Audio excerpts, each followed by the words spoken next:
Sextou, galera! Chama! A parte no ar, beleza? Tudo tranquilo? Só os mandrake na audiência aí? Pois é.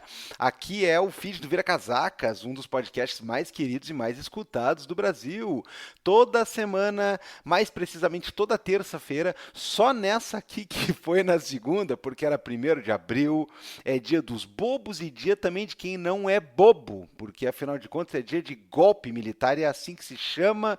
E é por isso que a gente lançou o programa na segunda para marcar justamente a data dos 60 anos do golpe, com o nosso convidado falando sobre isso. Mas convidado? Como assim? É que toda semana tem convidados, convidadas, convidides, todo mundo aí que vem falar sobre coisas do mundo, da cultura, da economia, do direito, da política, da história, de tudo que você imagina. Então, Vira Casaca semanalmente no ar, no dial aí para você, gratuitamente em todas as plataformas, todos os tocadores de podcast, agregadores, streamings, no nosso site viracasacas.com, no site do feed viracasacas.libsyn.com. E aí, tá ouvindo Vira Casacas? Bom, então você já sabe, né? Já sabe que toda semana a gente tem na sexta-feira uma coluna especial, às vezes é o RT comentado do Felipe Abal, trazendo traduções, novidades, coisas que você não sabia e às vezes fica com raiva de saber, mas ainda assim não queria deixar de conhecer. Na outra sexta é esse aqui mesmo, a parte, comigo, Gabriel Divan, falando das questões do mundo jurídico, forense, das leis, dos tribunais, da jurisprudência, dos pedidos de prisão em inquéritos que são submetidos ao Supremo Tribunal Federal, de tudo isso daí. Vai ter papo hoje, não tem caô.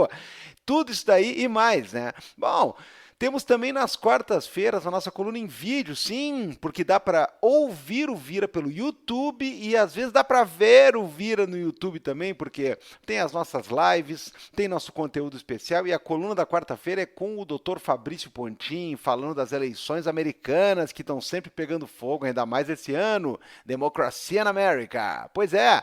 Tudo isso aí é conteúdo do Vira. Fora os teasers, fora o materialzinho especial, fora os sorteios que a gente faz. Por isso é importante que você apoie o Vira Casacas. A gente tem gente para pagar, tem profissionais qualificados ajudando a levar o programa gratuitamente para você. Então a gente não cobra pelo conteúdo, a gente pede uma forcinha, é bem diferente. Vai lá em www.apoia.se, apoia.se/Vira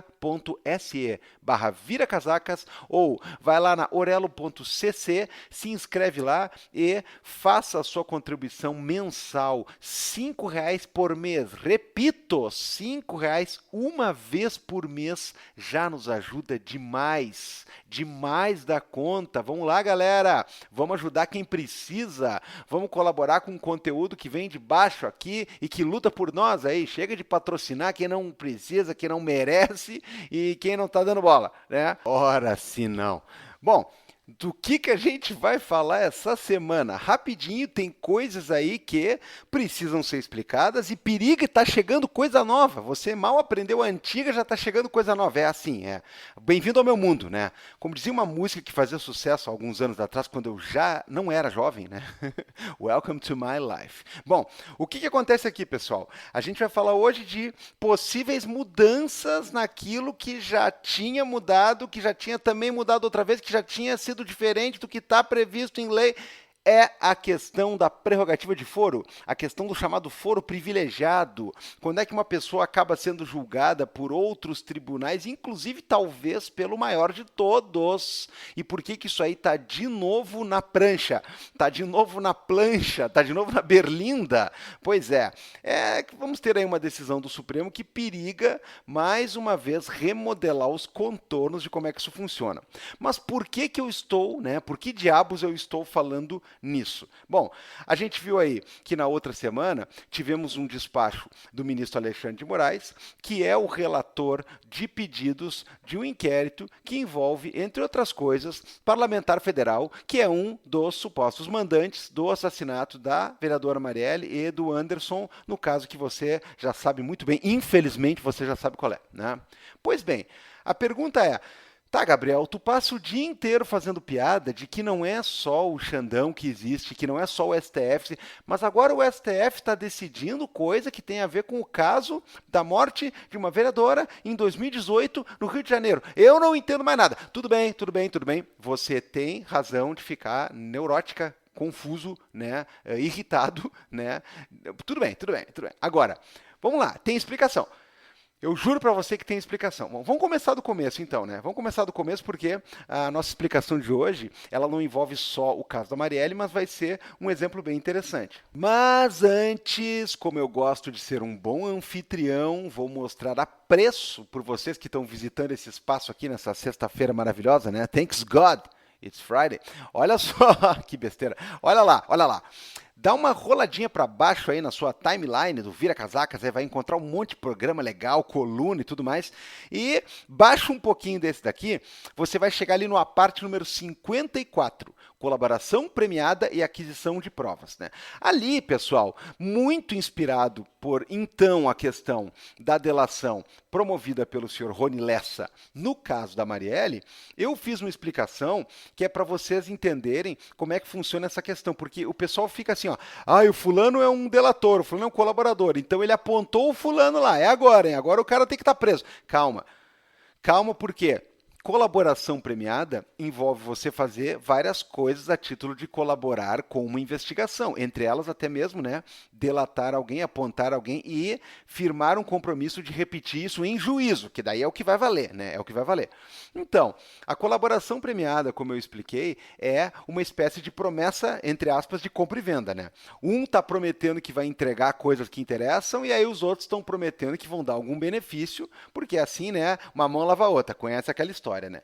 Então, o Rony Lessa, ele delatou algumas pessoas. Naquela época já se falava a respeito do Domingos Brazão, que é conselheiro do Tribunal de Contas do Estado do Rio de Janeiro, e naquela época não se falava ainda com tanta veemência do Chiquinho Brazão, seu irmão, também um dos mandantes, que é hoje deputado federal.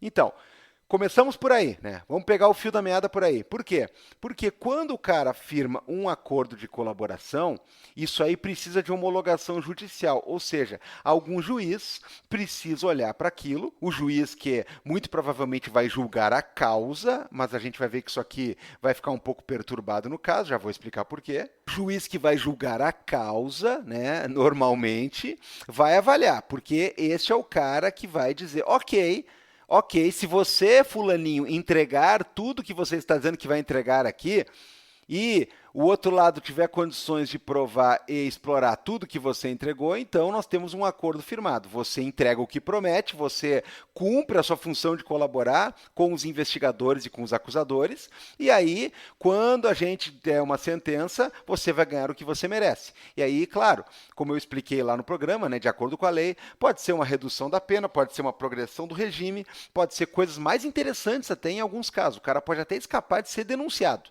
Geralmente, um colaborador ele se entrega e ele é processado, mas ele pega uma pena menor porque ele está ajudando, né, o outro lado. Aqui a gente pode chegar a várias questões, né, e vários elementos de, entre aspas, premiação. Bom, por que eu estou recapitulando isso, gente? Pelo fato de que é essencial que este acordo que é firmado com investigadores, com acusadores, às vezes trabalhando juntos, inclusive em força-tarefa, e com o acusado barra colaborador, ou futuro, ou talvez colaborador, como eu disse, ele tem que ser homologado por uma autoridade judiciária. É o juiz que vai dizer, olha, o acordo, se ficar assim, todo mundo sai ganhando, então está valendo. É mais ou menos isso, né? Que é a homologação do acordo. Então, no momento em que ainda não teve o final do processo, a gente não sabe se o cara vai entregar tudo que ele prometeu, a gente não sabe se ele vai tentar pular fora e vai sofrer penalidades por isso, a gente não sabe o que vai acontecer, então tu não tem ainda aquela questão de que, olha, o cara que foi delatado, pronto, já está frito. Né? Não. Ele está pretensamente frito, ele está prometidamente frito, mas a gente ainda não sabe se vai para a panela mesmo. Bueno. O que eu tenho a dizer então sobre isso? Eu tenho a dizer que é essencial que a autoridade judiciária responsável possa promover uma homologação. Ok, mas e aí? E aí que entre os delatados, entre as pessoas que são alvo da colaboração do Rony Lessa, como eu já falei, tem gente de vários níveis, né? Tem ex-chefe de polícia, tem delegado, tem conselheiro do Tribunal de Contas, tem deputado federal. Então, o que acontece, pessoal? Por força da chamada prerrogativa de foro, ou foro privilegiado, chamem como quiserem, a gente tem decisões relativas a uma acusação contra, por exemplo, um deputado federal, como de competência do STF. Assim como existem outras autoridades que têm outros foros privilegiados, né? A competência natural para julgar prefeitos e prefeitas, por exemplo, é dos tribunais de segunda instância. A competência para julgar governadores, por exemplo, é do STJ. E assim por diante, nós temos estabelecimento de foros privilegiados que são de ordem constitucional, que são poderosos nesse sentido, assim como existem leis menores que a Constituição que estabelecem prerrogativas também para alguns tipos de cargos. A gente vai falar sobre isso um pouco mais tarde. Mas o que eu quero que vocês entendam é, se a gente tem alguém cujo foro privilegiado é supostamente o STF, e se a gente tem que analisar se é ou não é caso da pessoa ser processada pelo STF, então entram aqui mais dois fatores. Primeiro, o juiz, entre aspas, que tem que decidir alguma coisa em relação às acusações ou às investigações daquela pessoa é o juiz no nível do STF, ou seja, tem que ser um ministro do STF. Assim como o STF, ele costuma ter uma regra peculiar que antigamente era acompanhada por alguns outros tribunais, mas agora é só o STF que acaba estabelecendo esse tipo de regramento, que é quando temos uma investigação relativa, ou seja, tendo como alvo alguém cuja a prerrogativa, o foro privilegiado é o STF precisa, entre outras coisas, autorizar, ele precisa meio que ficar sabendo de antemão quando isso vai acontecer. Então, ele determina não só as questões para as quais foi solicitada uma ordem judicial, ele determina também a própria validade inicial da operação. Então, minha gente, é natural que, se tu tem alguém que está delatando uma pessoa cujo foro de prerrogativa é o STF por ser deputado federal, significa que talvez a gente vá ter uma investigação conduzida contra essa pessoa, talvez a gente vai ter uma acusação formal contra essa pessoa e talvez tenha um processo contra essa pessoa e talvez tudo isso seja trabalho, seja tarefa, seja campinho do STF. É por isso, por exemplo, então, que diante de ter brotado o nome de um deputado federal no meio das delações, das colaborações e da suposta linha de raciocínio que leva a eles como mandantes do crime, e sendo ele, então, um deputado federal, ainda que outras pessoas não sejam, tu tem que, pelo menos em relação à ordem e à homologação quanto a este camarada, levar isso para o STF. Como não dá para pegar e dizer assim, olha, eu vou fazer assim, ó, quem vai homologar a colaboração do Zezinho é o juiz da 4ª Vara Criminal do Rio de Janeiro, que é onde está sendo, né, processado o Rony Lessa. Já quem vai homologar a do Huguinho é o juiz lá do Quinto dos Infernos. E quem vai homologar da Bebel é o outro menino. Não dá, né, cara? Não dá. Não dá. Até porque é o seguinte, se tem uma homologação que tem que ser feita pelo STF, é possível muito bem você dirigir esse pedido ao STF, até para simplificar as coisas, e aí depois, se for o caso, periga haver um desmembramento de processos. E aí o cara vai dizer assim, tá, Gabriel, mas tu tá falando assim, ó, se for o STF, se ficar com o STF, mas vem cá, não tá definido isso? Bem. Agora chegamos ao ponto, né, onde mais ou menos começa a nossa verdadeira aventura aqui. Capítulo 1, o passado, né?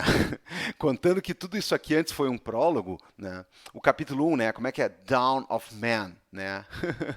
A gente pode dizer o seguinte, prerrogativa de função ou foro privilegiado, que aliás não é tão privilegiado assim, né?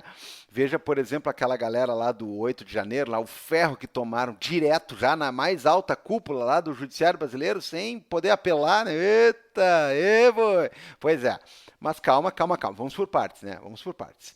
Então, o foro chamado privilegiado, ele existe por um motivo que é mais ou menos básico. Para alguns parece uma marmelada instantânea, né? E eu não tiro a razão de algumas pessoas acharem marmelada, mas, repito, ele existe por um motivo bastante plausível e bastante razoável, que é você procura equiparar alguns juízos com o tamanho de poder de algumas autoridades para evitar pressão.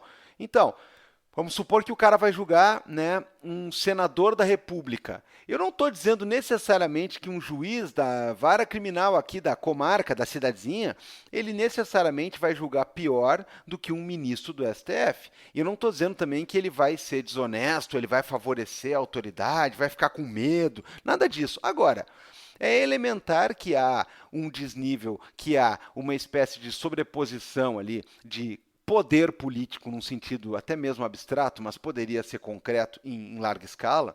E aí você tem o quê? Você tem uma possibilidade de achar que aquele julgamento talvez não seja naturalmente liso. Vamos falar de concretude, então. Imagina um juiz de primeiro grau julgando criminalmente um desembargador que é seu superior direto. O cara é seu superior imediato, tá? Então, mas pode ser que o juiz seja dureza ali, Gabriel, que o cara não seja corrupto, que ele não seja medroso. Tudo bem, tudo bem. Eu não estou dizendo que todo juiz vai necessariamente, né, arregar para alguém que tem um grande cargo. Agora, a razão de existência disso é bem simples, pessoal. A gente tem que presumir que as forças estão de uma maneira homeostáticas, né, equilibradas, para evitar de haver suspeitas quanto ao fato de que há algum tipo de desconforto, algum tipo de medo e tudo mais. Então, existe o foro da prerrogativa justamente para dizer que quando você vai julgar, por exemplo, um senador da República, um STF é um, entre aspas, juiz que está não só olhando reto para ele, como está olhando até mesmo de cima, se você vai pensar bem. Então, a gente tem prerrogativas estabelecidas dessa maneira. E aí? E aí que muito antigamente, nós tínhamos uma listagem de prerrogativas, algumas delas, como eu já falei, na Constituição Federal, e obviamente, portanto, são aquelas mais fortes, as mais imbatíveis, as mais inquebrantáveis, assim como a gente tem, por exemplo, prerrogativas estabelecidas em constituições do Estado, porque os nossos estados, eu não sei se vocês sabem, eles têm constituição também. Agora, é óbvio que ela não vale tanto quanto, é óbvio que ela é considerada uma lei e não uma constituição no sentido mais forte da palavra, este reservado para a nossa Constituição Federal. Esta sim com essa função, né, de ser o esteio de legitimação e a matéria-prima de onde a gente pensa, inclusive, a aplicação das outras normas. Pois bem, então antigamente era a questão do cara decorar a listagem de prerrogativas, principalmente aquelas da Constituição. E aí você submetia sempre o cara que estava dentro da prerrogativa ao juízo da prerrogativa. Então tinha aquelas perguntas antigamente nos concursos, assim, se um juiz federal que atua na Justiça Federal de Porto Alegre acabar se metendo numa briga e acabar agredindo uma pessoa num bar quando estava de férias em João Pessoa, Paraíba, o que acontece? Acontece que esta pessoa era submetida a julgamento pelo foro da sua prerrogativa, que no caso é o tribunal ao qual está submetido esse juiz. O juiz ele está vinculado a um tribunal, então o cara é juiz federal em Porto Alegre, ele era julgado pelo TRF, quarta região, que é o tribunal que está justamente acima da Justiça Federal da quarta região de primeiro grau. Isso era uma questão básica. A gente tinha essas prerrogativas, então, como imãs automáticos, né? O que quer que aconteça, o que quer que faça um deputado federal no Brasil, aí por aí, ele vai ser julgado pelo STF. E assim por diante. E aí? E aí que isso vai mudando com o passar dos tempos, porque a gente começa a ter algumas questões mais complexas, né? Por exemplo, se o deputado fulano de tal pratica um crime em coautoria com o seu secretário, Gabriel, né? Daí, o Gabriel tá lá e tá num enrosco junto com o deputado. Começou-se a perceber que não faria muito sentido, porque a questão da coautoria continência, assim como a conexão, quer dizer, quando por vários motivos, várias infrações têm ligações umas com as outras, elas atrairiam todos os processos dele em um só, no mesmo foro. E esse foro seria, obviamente, o foro mais graduado. Então, a resposta básica para isso poderia ser: se o deputado federal pratica um crime junto com o secretário Gabriel, vai o secretário Gabriel e o deputado federal serem acusados perante o STF, que é o juízo mais graduado, o maior juízo é o juízo que foi atraído pela competência do foro do deputado. Agora, começou a parar de fazer sentido isso, né? Porque, pelo amor de Deus, tu tem que atrair para a competência aquela pessoa cuja Constituição manda que a competência vigore. Então o Gabriel não tem que estar lá a passeio no STF juntamente com o deputado, porque se a função tem a ver não com quem ele é, mas com o cargo que ele exerce, a questão do foro tem a ver com o processo de um deputado em uma instância, em uma corte diferenciada, não de quem está junto com ele. Então começou a se criar essa tendência de separar as coisas, porque senão estava atraindo muita gente que não tinha competência processual para ser julgada por essas outras cortes para uma jurisdição diferenciada, como se a pessoa tivesse um cargo que ela não tem. É o parceiro, é o amigo, é o outro malandro que tem. Bom, e aí, pessoal? E aí que a gente começa a chegar no desenho daquele que é o nosso segundo capítulo, quando a jurisprudência do STF mudou de vez. Estou falando de 2018. Em 2018, o STF, julgando uma ação penal, no caso, a ação penal 937, passou a estabelecer um critério de regra que, inclusive, passava uma borracha em muita coisa que aconteceu nos anos anteriores, porque eu não sei se vocês lembram, né? A ideia era a gente começar a separar as coisas e jogar para a corte apenas o que era devido a ela, ou seja, apenas as pessoas que tinham prerrogativa. Então, o Gabriel, nesse caso aí, ele vai ser julgado conforme uma prática de crime comum que ele cometeu por ser um cidadão sem foro privilegiado, a ser julgado perante a justiça de primeira instância da comarca onde foi praticado o crime. Já o deputado iria para o STF por causa do exercício do seu mandato e não por outro motivo. Bom, lá no Mensalão 2013, vocês lembram que isso deu uma polêmica danada porque o STF decidiu que todo mundo que estava respondendo com as poucas pessoas com prerrogativa no meio daqueles quase 40 réus tinham que ficar juntos, atrelados e todo mundo merecer decisão do STF. Aquilo lá foi uma espécie de ponto fora da curva desse pensamento. Logo depois, a gente passou a ter de novo a ideia do desmembramento, o que gerou uma certa polêmica, né? O pessoal começou a dizer, não sem uma certa razão, olha, o STF ali no Mensalão estava tentando inventar moda, tal, porque o ideal seria separar, mas aí como é que tu vai perder aquele que até então era o maior julgamento da história da corte, né? Por tudo que estava envolvido e tudo mais. Resultado, 2018 foi quando o próprio STF passou a definir que, ó, algumas regras básicas aí, cambada. Primeiro, na corte vai quem tem prerrogativa, né? Ou seja, a ideia é separar pessoas que não têm prerrogativa, que não têm o foro privilegiado para as comarcas de origem. Segundo ponto, no momento em que a pessoa já está com o processo no STF bem adiantado, quando ele já está andando e já está mais para uma conclusão do que para um início, se a pessoa sai, renuncia, perde o cargo ou coisa parecida, o processo continua no STF por razões que têm a ver com a própria questão de evitar o sobe e desce, né? Senão é aquela história, né? O cara renuncia, aí manda para a primeira instância.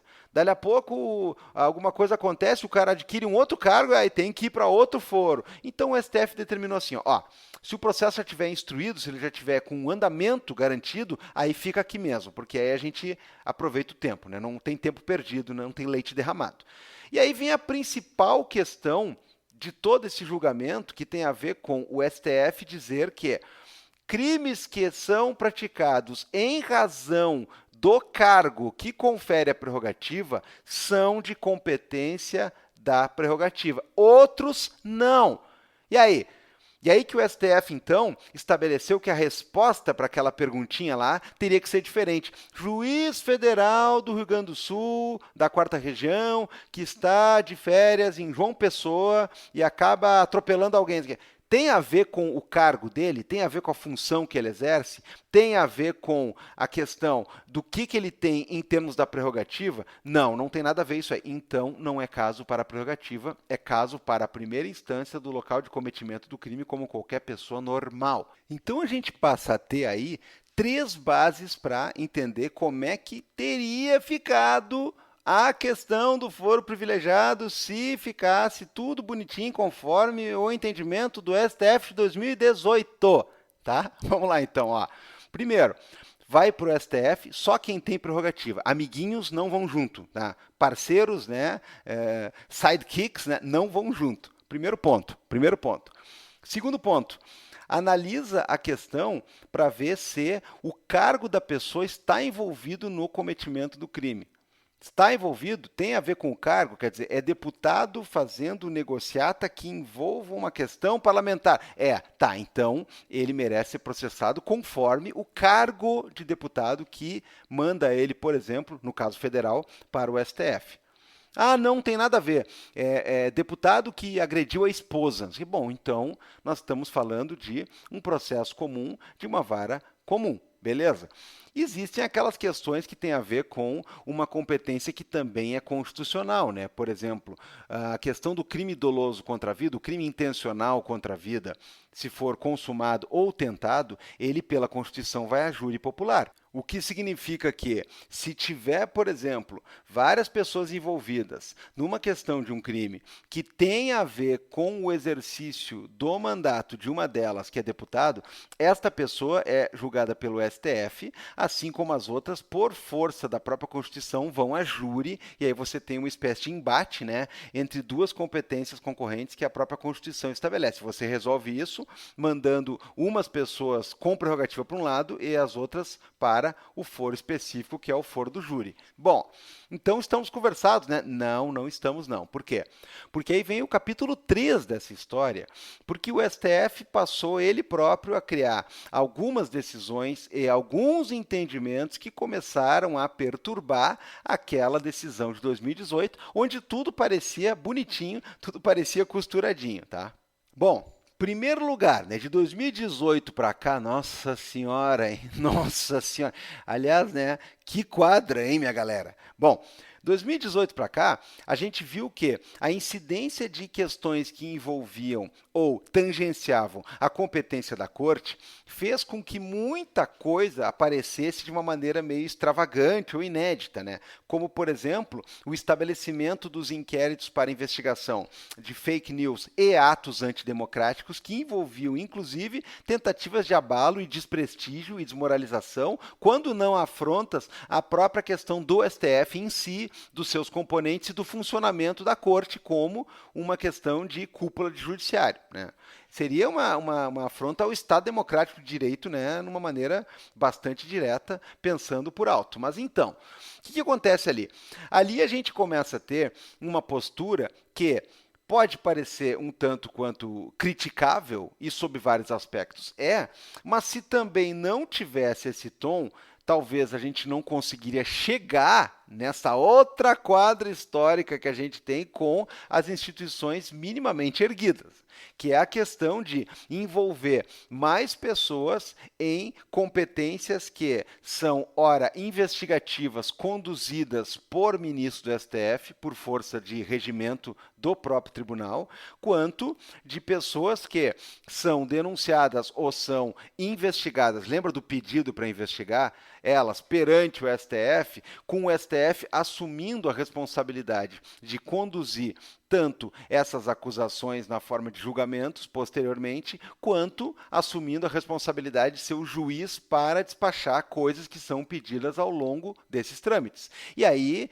envolve um monte de gente que não é de competência do STF, mas que está mancomunado com pessoas que são, por um lado, e está dentro da mira, dentro do limite de alcance dessas investigações que estão com a corte já por outro. E aí, vai conectando uma investigação com outra, você tem um monte de gente que está aglutinada sob a questão da jurisdição do STF, principalmente se você for lembrar, no caso do 8 de janeiro, quando todos os ministros, ou pelo menos quase todo mundo, né? Quase todo mundo votou para que as acusações e os processos de toda aquela galera permanecessem unificados na própria corte, até pelo valor pedagógico que isso possui em termos de defender a democracia e defender o nosso Estado e o próprio funcionamento da casa, né? Então, aquela história de dizer assim, só fica no STF quem tem prerrogativa. Isso aqui, a gente já viu que isso aí ficou bastante, né, amolecido, isso aí ficou bastante abalado pelas consequências e pelas conjunturas que vieram posteriormente. Então, essa é uma das regras de 2018 que, obviamente, comportava exceções e acabou comportando bastante exceções nos últimos tempos e volto a dizer, né, me arrisco talvez a dizer que são exceções necessárias até para aquilo que se quer simbolizar, é triste falar isso, né, mas é necessário, o que se quer simbolizar com algumas decisões envolvendo alguns dos muitos que estão lá, né, no polo passivo, no polo réu, no polo condenado, falo isso com uma certa ironia, sim, daqueles processos. Mas de 2020 para cá, começou a surgir outra questão que ela ganha força com um nome que é a chamada tese dos mandatos cruzados. O que acontece aqui? Por que a gente chama de mandatos cruzados? Bem, o STF decidiu que continua com a casa, continua com o tribunal, o processo iniciado, por exemplo, quando alguém era deputado federal e essa pessoa deixa o cargo de deputado para atender o cargo de senador. Vamos supor que um deputado ele resolve se candidatar para senador. Ou o movimento contrário, né, que curiosamente alguns andaram fazendo nas últimas eleições, o cara é senador e agora quer ser deputado. Ah, você quer ir para o andar de baixo, meu amigo, tá certo, tudo bem, eu entendo. Bom, o que acontece? A gente tem, então, uma troca de cargo que pressupõe que você saia de um cargo e vá para outro, no momento em que as duas são de competência da mesma casa, do mesmo tribunal, no caso, o próprio STF.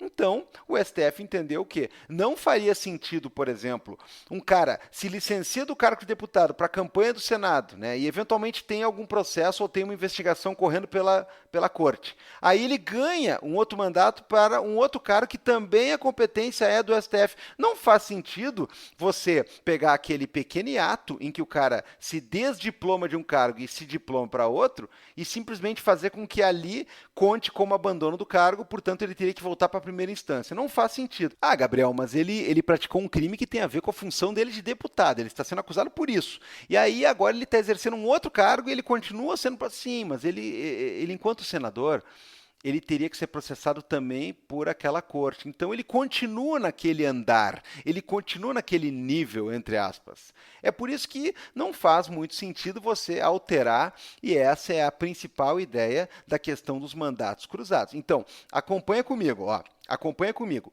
Em 2018, o STF disse: nós temos que tirar da nossa competência pessoas que perdem o cargo que tem a ver com a competência jogada para cá. Tá? Não é bem assim se o cara perde, entre aspas, o cargo, mas logo ganha de novo um cargo que tem a ver com o STF também. Tá? Então, assim fica.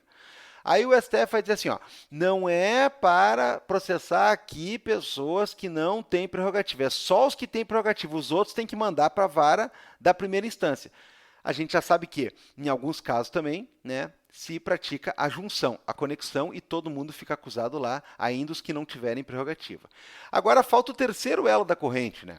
O terceiro elo da corrente. A pessoa tem que ser processada se ela cometeu o crime tendo a ver com a atividade parlamentar da prerrogativa. Por que eu estou dizendo isso? Bom não, né? É ruim, na verdade, né? Por quê? No caso do senhor Flávio Bolsonaro, que estava sendo acusado de prática das chamadas rachadinhas e de sonegação fiscal enquanto era deputado estadual do Rio de Janeiro, ele está praticando supostamente isso durante o mandato estadual dele, e ele foi ser acusado quando ele já era senador da República, anos depois.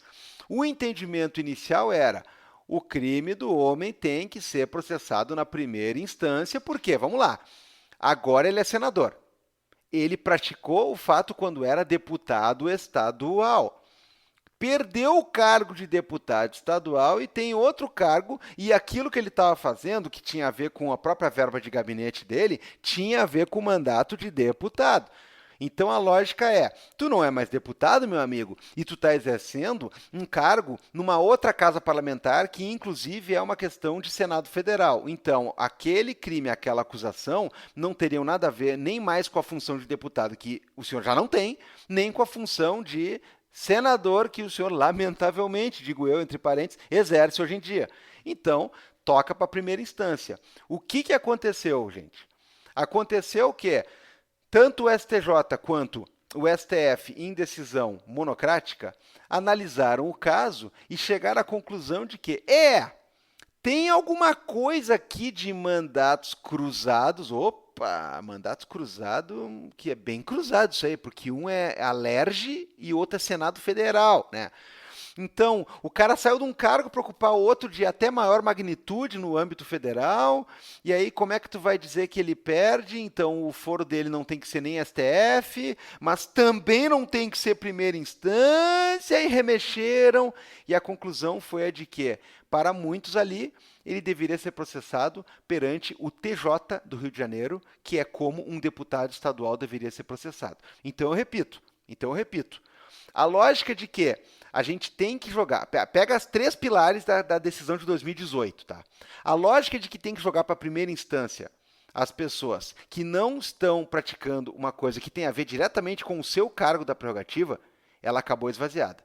Assim como a gente remodelou a lógica de que não tem que mandar para o STF quem não é parte das prerrogativas, quem não exerce os cargos, assim como aquela questão de que quando o processo ele já está andando num lugar, ele tem que ficar por lá, assim como ele não tem nem que começar lá quando ele não tem a ver com aquela função, coisas que acabaram excepcionadas ao longo do tempo. Então, vamos lá. Tem entendimentos de que o nosso amigo, ou amigo de vocês, né? Meu não, o Flávio, ele teria que ser processado no lugar em que seria processado um deputado estadual, porque o crime do qual ele foi acusado era da época que ele era deputado. Ai, ai, ai. Ai, ai, ai. E assim chegamos ao nosso último capítulo, que é o que está acontecendo agora, nessa semana, nesse instante no STF. Bom, nessa semana, especificamente nada, porque foi pedido vista do processo. Mas o que pode vir a acontecer logo em breve?